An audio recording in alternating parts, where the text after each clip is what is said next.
অনর 200 এই ফোনটা 6 মাস আগে বাজারে এসেই একটা বিশাল হাইপ ক্রিয়েট করেছে এবং সেই হাইপটা এখনও টিকিয়ে রেখেছে। এই ব্র্যান্ডের প্রমিস ছিল প্রিমিয়াম ফিচার, বেস্ট ক্যামেরা আর স্মুথ পারফরমেন্স, তাও আবার মিড রেঞ্জ বাজেটে। কিন্তু প্রশ্ন হচ্ছে 6 মাস ব্যবহার করার পর এই ফোনটা আসলে কেমন সার্ভিস দিচ্ছে।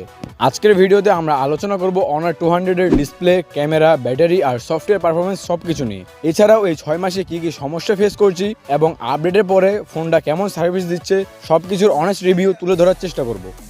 প্রথমে আসি এই ফোনের ডিসপ্লে নিয়ে। অনর 200 এর ডিসপ্লে হিসেবে যে প্যানেলটা রয়েছে সেই প্যানেলটা আসলে অনেক অসাধারণ একটা প্যানেল।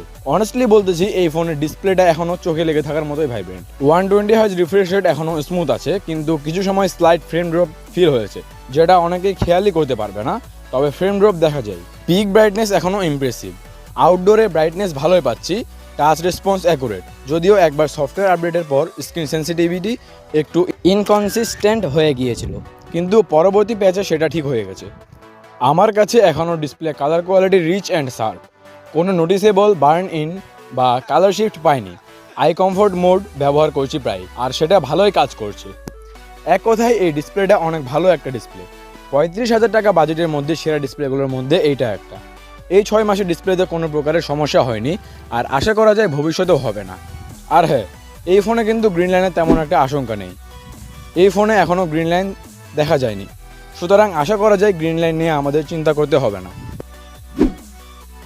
ক্যামেরা পারফরমেন্সের কথা বললে এই ফোনের হাইলাইট এর 50 মেগাপিক্সেল মেইন সেন্সর এবং 50 মেগাপিক্সেলের টেলিফোটো সেন্সর।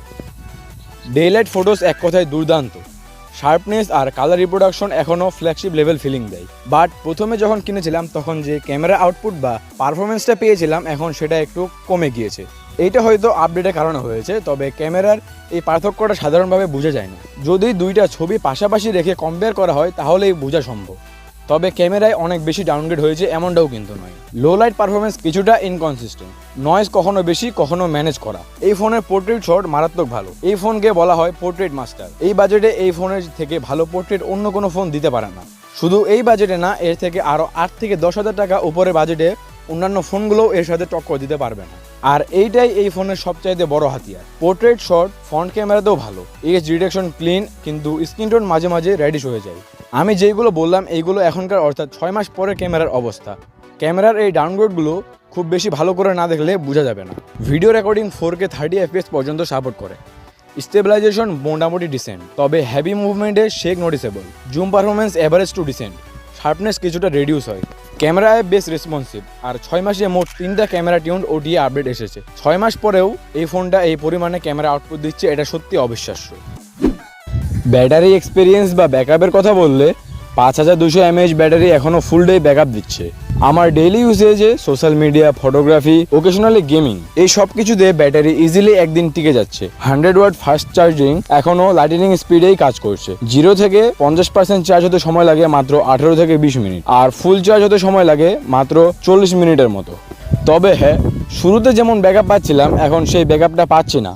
আগের তুলনায় প্রায় 50 মিনিট থেকে 1 ঘন্টার মতো ব্যাকআপ কম পাচ্ছি। তবে এখনও যে ব্যাকআপটা পাচ্ছি সেটা দিয়ে আরামে একদিন ইজিলি চলে যায়। আর খুব বেশি হেভি ইউজ করলে দিনে 2 বার চার্জ দিতে হয়। যেহেতু খুব অল্প সময়েই চার্জ হয়ে যায়, তাই জন্য কোনো সমস্যা বা বিরক্তি ফিল হয় না। হেভি গেমিং করলে ডিভাইসটা ভালোই গরম হয়, তবে কিছুক্ষণ রেখে দিলে আবার ঠিক হয়ে যায়। হিট ম্যানেজমেন্ট খুব বেশি একটা ভালো না। সফটওয়্যার অ্যান্ড আপডেটসের কথা বললে অনার 200-এ ম্যাজিকওএস বেসড অন অ্যান্ড্রয়েড 14 প্রথম কিছু সপ্তাহে স্মুথ ছিল, কিন্তু মিড সাইকেল OTA আপডেটের পর কিছু মাইনর বাগস এসেছিল, যেমন নোটিফিকেশন ডিলেটা বেড়ে গেছিলো, তাছাড়া ওকেশনাল টাচ ল্যাগ হচ্ছিল। পরে সেগুলোর ফিক্স এসেছে, এখন ওভারঅল UI স্মুথ, কিন্তু কাস্টমাইজেশন ফিচার সীমিত। সিকিউরিটি প্যাচ টাইমলি পেয়েছি এখন পর্যন্ত। অ্যাপ লঞ্চিং টাইম ভালোই, ব্যাকগ্রাউন্ড অ্যাপ ম্যানেজমেন্ট এফিসিয়েন্ট। তবে যারা এক্সট্রিম মাল্টিটাস্ক করেন তাদের জন্য র্যাম অপটিমাইজেশন তুলনামূলক কিছুটা কম মনে হতে পারে। এইবার ফোনের স্পেক্সের দিকে একটু তাকাই। ডিসপ্লে হিসেবে রয়েছে 6.7 ইঞ্চি অ্যামোলেড ডিসপ্লে, যেখানে 120 হার্জ রিফ্রেশ রেটের সাপোর্ট রয়েছে। প্রসেসর হিসেবে রয়েছে স্ন্যাপড্রাগন 7 Gen 3, ব্যাটারি হিসেবে রয়েছে 5200 mAh battery with 100 watt fast charging. আর ক্যামেরা হিসেবে রয়েছে 50 megapixel main camera, 50 megapixel telephoto camera এবং 12 মেগাপিক্সেলের একটা আলট্রা ওয়াইড। ক্যামেরা পারফরমেন্স একদম জোস লেভেলের। আর ফ্রন্টে রয়েছে 32 মেগাপিক্সেলের একটা ক্যামেরা। OS হিসেবে রয়েছে MagicOS based on Android 14। User faced common প্রবলেমসের মধ্যে রয়েছে ওটিএ আপডেটের পরে notification delay, camera shutter lag in high resolution, game প্লের সময় হিটিং, টাচ রেসপন্সিভনেস একটু ইনকনসিস্টেন্ট মনে হয়েছে। এগুলো ছাড়া বড় কোনো সমস্যা যেমন আপডেটের পরে ফোন ডেড হয়ে যাওয়া বা ডিসপ্লেতে গ্রিন লাইন পড়া এমন কোনো সমস্যা দেখা যায়নি। তবে হ্যাঁ, ফোনটা কেনার সময় একটু সমস্যা রয়েছে, যেমন ফোনের মধ্যে কিন্তু ভ্যারিয়েন্টের একটা ঝামেলা রয়েছে। এই ফোনে টোটাল 3টা ভ্যারিয়েন্ট হয়, যার মধ্যে একটা হচ্ছে ইন্ডিয়ান ভ্যারিয়েন্ট, একটা চাইনিজ ভ্যারিয়েন্ট এবং একটা ইন্টারন্যাশনাল গ্লোবাল ভ্যারিয়েন্ট। তো এই ভ্যারিয়েন্টের মধ্যে আপনারা যদি ইন্ডিয়ান ভ্যারিয়েন্টে নেন তাহলে আপনারা বক্সের মধ্যে কোনো প্রকারের চার্জার পাবেন না। তাছাড়া এই ইন্ডিয়ান ভ্যারিয়েন্টের মধ্যে আপনারা স্টোরেজ টাইপ পেয়ে যাবেন UFS 2.2।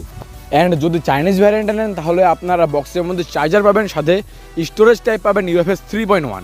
আর যদি ইন্টারন্যাশনাল গ্লোবাল ভ্যারিয়েন্টে নেন তাহলে আপনারা বক্সের মধ্যে চার্জার পাবেন, কিন্তু যদি আপনারা 256 GB ভ্যারিয়েন্টে নেন তাহলে আপনারা স্টোরেজ টাইপ পাবেন UFS 2.2। আর যদি 512 GB ভ্যারিয়েন্টে নেন তাহলে আপনারা স্টোরেজ টাইপ পাবেন UFS 3.1। মানে এটা কিন্তু একটা ঝামেলার বিষয়। সুতরাং আপনারা যদি এমন কোনো ঝামেলা না চান তাহলে আপনারা চাইনিজ ভ্যারিয়েন্টটা কিনতে পারেন, কারণ এটাই মার্কেটে বর্তমানে সবথেকে বেশি চলতেছে। এখানে কোনো প্রকার সমস্যা নেই, শুধুমাত্র আপনাদেরকে ম্যানুয়ালি প্লে স্টোর মানে গুগলের যেসব সার্ভিসগুলো রয়েছে সেগুলো ইনস্টল করতে লাগবে, বাস এইটুকুই ঝামেলা। তাছাড়া অন্য তেমন কোনো ঝামেলা নেই।